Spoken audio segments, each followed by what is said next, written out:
हरे कृष्णा कृष्णा कृष्णा हरे हरे, हरे राम राम राम हरे हरे।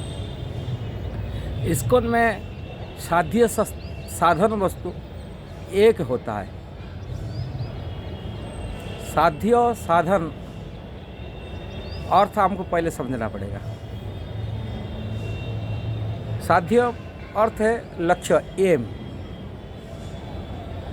जिसको पाने के लिए माने अपना लक्ष्य को साधन जो किया जाता है उसको साधन कहते हैं। माने जो लक्ष्य प्राप्ति करने के लिए जो हम लोग कार्य करते उसको लक्ष्य माने साधन कहते हैं। हमारा आध्यात्मिक क्षेत्र में कृष्ण प्राप्ति करना, कि कृष्ण का प्रेम को प्राप्ति करना, कृष्ण को धाम को जाना, सभी लोग मन में रहता है मुक्ति मिल जाए। मुक्ति के लिए मुक्ति उनका लक्ष्य है और इसके लिए उन्होंने साधन भजन करते, माला करते, तपस्या करते, व्रत उपवास रखते, कथा सुनते, तरह तरह करते, लक्ष्य उनके मुक्ति पाने के लिए। किंतु हम कह रहे हैं माने हमारा इस्कॉन में जो कहते साध्य साधन वस्तु एक है। वास्तव ये इस्कॉन का फिलोसफी नहीं, भगवान श्री चैतन्य महाप्रभु का फिलोसफी सिद्धांत है, श्रील रूप गोस्वामी का सिद्धांत है। साधन जो करते हैं उसमें मुक्ति पाने का तो कोई भावना लक्ष्य नहीं रहता है। और जो सेवा कर रहे हैं, जो भक्ति का अलग अलग भक्ति कर रहे, भक्ति मतलब सेवा करना, जो सेवा अलग अलग कर रहे, वो सेवा में प्रेम उत्पन्न करना,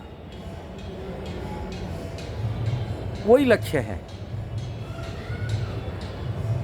और साधन वही सेवा है।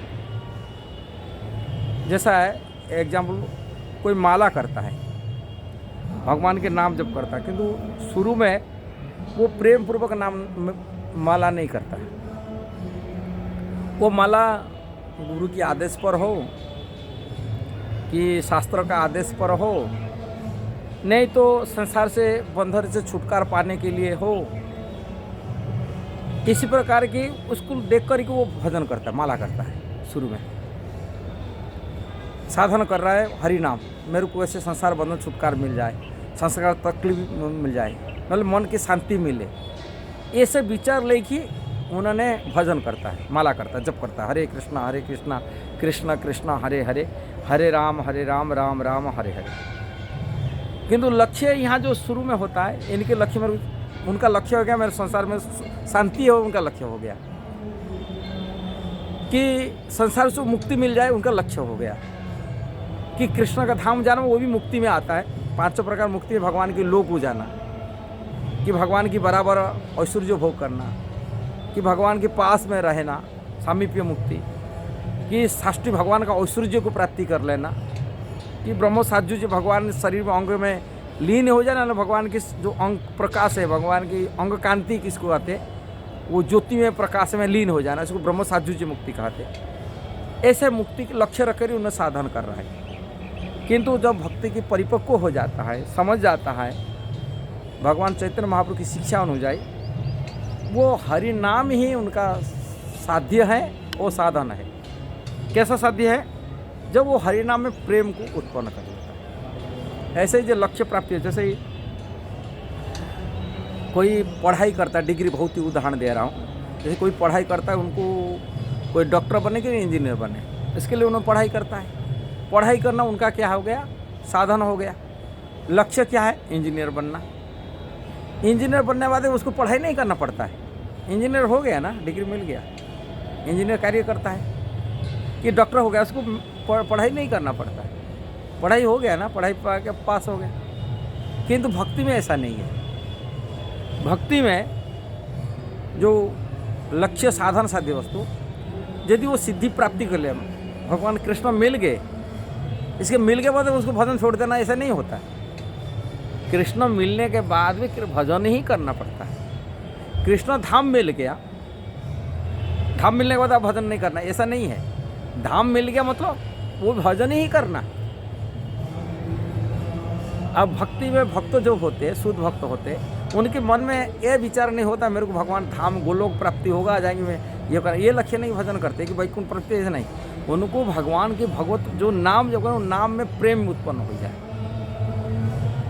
उनका लक्ष्य कृष्ण का प्रेम, और प्रेम पूर्वक यदि सेवा किया जाता है, माने भक्ति किया जाता है, तब भगवान इसको स्वीकार करते हैं। वो प्रेम में वशीभूत है, भगवान इसको स्वीकार करते हैं, मेरा है। इसलिए प्रभुपाद हर जगह पर लिखते हैं, इसको हम लिखते हैं भगवान को प्रेम पूर्वक से सेवा करना, प्रेम पूर्वक, इसको भक्ति कहते हैं, शुद्ध भक्ति। भक्ति तो कर्म मिश्रा भक्ति भी है, ज्ञान मिश्रा भक्ति है, किंतु इसको भक्ति को कहते हैं शुद्ध भक्ति, प्रेम पूर्वक। यदि भगवान के लिए कोई खाना बनाता, रसोई करता है, ये उनका साधन है रसोई करना, किंतु वो रसोई करना, जो खाना बना रहे, वो खाना बनाने में प्रेम उत्पन्न करना, बनाते जैसे ये प्रेम है, बच्चा के लिए माँ बनाती है। बच्चा नहीं बोलता मेरा के लिए बनाई खाना खिलाओ, ये करो, वो बच्चा नहीं बोल रहा है, किंतु माँ के मन में प्रेम है बच्चा के प्रति, और वो प्रेम पूर्वक बनाता है। अच्छा बनाओ, बच्चे की स्वास्थ्य ठीक रहेगा, उनका तबीयत न बिगड़ जाएगा। भले कभी कभी खाना में बच्चे को रुचि नहीं होता, नहीं मैं ना खाना नहीं खाना, मेरे रुचि को पसंद नहीं, किंतु माँ जानती हैं बच्चे के लिए क्या अच्छा है, वो अच्छे क्या देख करके उसी हिसाब से खाना बनाता, बच्चे को स्वास्थ्य कैसा अच्छा रहेगा उसके लिए हिसाब से सेवा करता है, उसमें प्रेम है उसका। इसी प्रकार ये भगवान की जो प्रेम होता है खाना बनाने में भगवान के लिए, वो प्रेम उत्पन्न करे, वो प्रेम पूर्वक सेवा जो किया जाता है, भगवान इसको स्वीकार करते हैं, मेरा माँ मेरा के लिए कितना प्रेम में सेवा खिला रही है। इसलिए ये साध्य और साधन वस्तु अलग नहीं होता है। अब भगवान की सेवा में कोई पुजारी सेवा करता है, कोई भगवान की कथा कहता है, कोई भगवान के नाम जप करता है, कोई भगवान की खाना बनाता है, भगवान की कोई झाड़ू पोछा लगाता है, सभी बराबर है। और वो सेवा में प्रेम को उत्पन्न कर देना, यही है साध्य वस्तु है, कोई साधन है। साध्य साधन वस्तु अलग नहीं होती, यही सिद्धांत पर। इसलिए भक्त कभी इच्छा नहीं रखता, जब इच्छा रखता है उसको शुद्ध भक्ति का हिसाब से नहीं, ये चैतन्य महाप्रभु का सिद्धांत और कपिल देव भगवान की शिक्षा, श्रीमद् भागवत की शिक्षा है। मेरा भक्त मेरा 5 प्रकार, कपिल देव भगवान में जो याचना करता हूँ 5 प्रकार मुक्ति, मेरा सेवा व्यतिरिक्त को 5 प्रकार मुक्ति भी मध्य मेरा भक्त नहीं चाहता।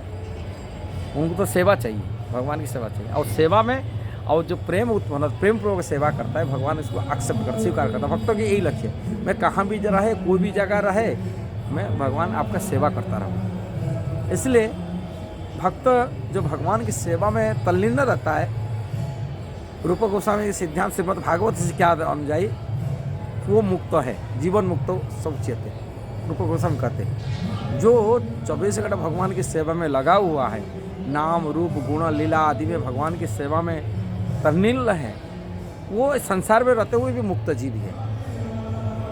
ये बात श्रील रूप गोस्वामी कहते हैं। हाँ, मुक्ति हेतु परतो अन्यथा स्वरूप में अवस्थित, जीव का ये असली स्वरूप है, अपना स्वरूप है, वो कृष्ण का सेवा में लगी रहे। कहीं ये भगवान श्री कृष्ण अंश है। मैं बहुत बार कई बार एग्जाम्पल दिया हूँ, जैसे एक बोल्ट है, वो बोल्ट गाड़ी का अंश होता है, एक गाड़ी का पार्ट होता है, वही अंश जब गाड़ी से अलग हो जाता है वो कबाड़ी हो जाता है, कचड़ा में हम डाल देते हैं। किंतु वो बोल्ट जो सफाई कर लिया था, हरिनाम के माध्यम से सफाई हो जाता है, वो सफाई करके बोल्ट को यदि गाड़ी में फिट कर देता है, उसका गाड़ी का सेवा में ले तो उसका वैल्यू बढ़ जाता है। ऐसे ही जीवात्मा जो भगवान कृष्ण का सेवा में लग जाता है, उनका वैल्यू हो जाता है। हम लोग साधु महात्मा को प्रणाम करते, कारण ये सेवा में लगा है, भगवान की सेवा में लगा है। क्यों साधु महात्मा को प्रणाम करते? कारण वो कृष्ण का सेवा में है, भगवान की सेवा में है, इसका वैल्यू हो गया। संसार लोग उनको प्रणाम करते, सम्मान करते, साधु हो गया। संसार लोग आदर करते, क्यों करते? उन्होंने कृष्ण की सेवा में लगा है। इसी पर हर जीवात्मा कृष्ण का अंश है, अंश होने के नाते उनका सेवा में लग जाना इनका वास्तविक स्वरूप है, वही स्वरूप सिद्ध है, सिद्धि मिल गया कृष्ण के सेवा। और उस सेवा प्रेम पूर्वक सेवा होना चाहिए। यदि प्रेम नहीं है, ऐसे ही 1000 लोग तो सेवा करते, लक्ष्मी सहर्ष शतसम प्रभ से भी मानो, लाखों करोड़ की गोपियाँ सेवा में हमेशा तत्पर रहते कृष्ण का, उनको कोई सेवा करने वाला कमी नहीं है। किंतु यदि ये जीवात्मा बद्ध जीव से सेवा करने लग जाता है, वो मुक्त हो जाता है। उनको मुक्ति पाने के लिए अलग, जैसे ही वो अलग उस साधन कुछ नहीं करना है, केवल भक्ति करता है, प्रेम मिल गया, कोई संसार रहते हुए मुक्त जीवी है। इसलिए ये जो सिद्धांत शिल और रूप गोस्वामी सिद्धांत, भगवान श्री चैतन्य महाप्रभु का सिद्धांत, अब उसी सिद्धांत को इस्कॉन प्रचार करता सारी संसार में। यदि आप ये वीडियो सही लगा जरूर उसको शेयर करना, सब्सक्राइब करना, लाइक कमेंट करना। हरे कृष्ण।